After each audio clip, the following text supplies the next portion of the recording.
Да, тоа е најавната шпица на најновото издание на меѓународната анализа. Заедно со Дејан Андоновиќ зборуваме за последните случувања во светот, што е нешто актуелно се случува во моментов и во последните 24 часа. Во моментов, како вест последна која трае во моментов, е жесток ракетен напад на руските трупи врз Киев.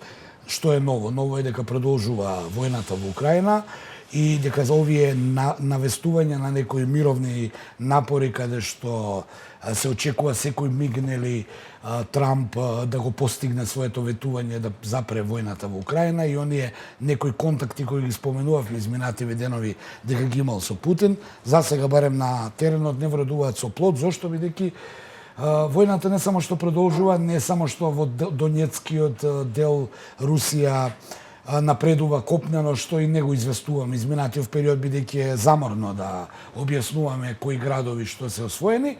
Туку сега се напаѓа повторно главниот град Киев, градот кој Русија уште пред 3 години најави дека не планира да го освојува и анектира.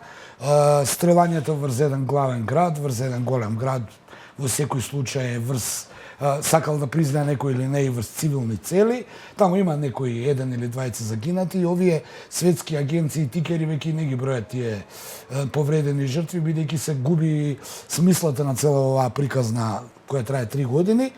Овој жесток напад врз Киев е протолкуван од Зеленски и од раководството на Украина како показател на како доказ дека Путин не планира да има мир, туку планира да ја продолжи војната.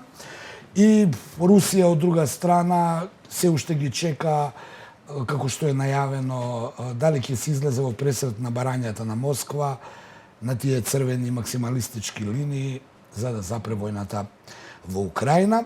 Во меѓувреме Зеленски дека војнава изгледа ќе продолжи таму, продолжува и со најавата дека ќе ја намали старосната граница за регрутирање под 25 години, што прави дополнителна тензија на украинскиот народ, бидејќи ќе почнат луѓето да бегаат од таа мобилизација, сакал некој да призна или не.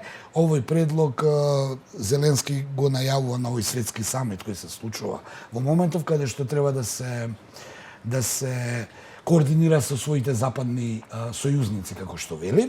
Така да ова околу Украина некако влегува во една, дали ова завршна фаза на војната, па се засилува темпото пред да се запре војната, ќе видиме. Ке потсетам Трамп како да гледа да извлече корист преку на помош која изминатиот период ја испраќаше Соединетите Американски држави за Украина и најави дека бара тие ретки минерали да ги добие во противвредност на парите кои се дадени за помош на Украина и најави дека уште ќе ја помага на Украина, што укажува дека војната очигледно таму некако ќе продолжи. Од друга страна, Путин, дали овој напад од утринава е можеби и одговор на Москва за намерите на Трамп и на сојузниците дека ќе продолжат да ја даваат помош на Украина, па веројатно сака да им покаже дека е подготвен да оди до крај. Ќе оставиме да видиме што ќе се случува со Украина, бидејќи мене ми се чини дека многу работи остануваат нејасни околу тоа дали таа војна уопште некој планира да ја запре или ќе бидат оние, па би рекол, песимистички прогнози дека Русија ќе оди до крај. Што е крајот ќе видиме, кои се линиите до крај. Вчера даде Трамп изјава и дека Украина може ќе биде руска, може нема да биде. Беше одговор експресен од Москва кој рече да, Украина е веќе руска, бидејќи повеќе од 20% територија е веќе во Руската Федерација. Дали ќе се чека да се распишат избори во Украина и да се избере легитимен претседател, бидејќи Зеленски го сметаат за нелегитимен затоа што му е поминат мандатот, па тој што ќе дојде новиот претседател со поинаква енергија ќе седне на преговарачка маса, ќе видиме. Историјата покажа дека кога има вакви конфликти, треба да се сменат политичките актери, бидејќи претходно си имаат дадено многу лоши квалификации. Ке потсетам, Бајден и Путин немаше шанси да седнат на преговарачка маса, бидејќи 3 години си упатува остри критики, навреди и квалификации. Од друга страна, не верувам дека Зеленски може да седне со Путин, а и не верувам дека Путин ќе сака да седне со Зеленски, па може би некој нов председател на Украина, со новиот председател на САД и стариот председател на Русија, ќе седнат и ќе договорат нешто. Доколку биде така, ќе се смета дека е тоа голема победа на Русија и на Путин, бидејќи тој останал доследен, а овие другиве се смениле. Зборам како една шпекулативна теза. Хипотетички, така, да. Хипотетички. Од друга страна, она што загрижува е дека војниве не запираат, туку се шират и дека се комплицира цела оваа најава на Трамп дека ќе се смири во Украина, дека ќе се смири во Газа, каде што исто така има една закана, ќе ја споменам од вчера, дека доколку Хамас во сабота, како што е предвидено, не ги ослободи заложниците израелски, дека ќе се соочи со жесток одговор и ќе падне во вода неговиот мировен предлог, кој го презентираше прекинот на огнот како мировен предлог. Од друга страна, Израел, сега се превртуваме таму, Израел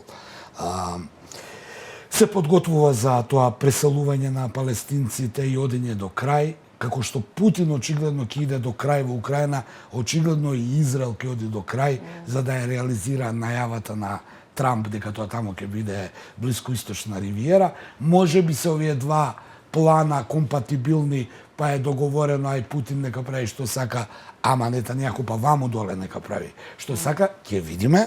Ова е мое некое размислување и е секако резултат на најавите на Трамп, нели, од блискоисточна ривиера до купување на Гренланд, до сите оние изјави што ги даде, и тука во контекст го ставам и Гренланд.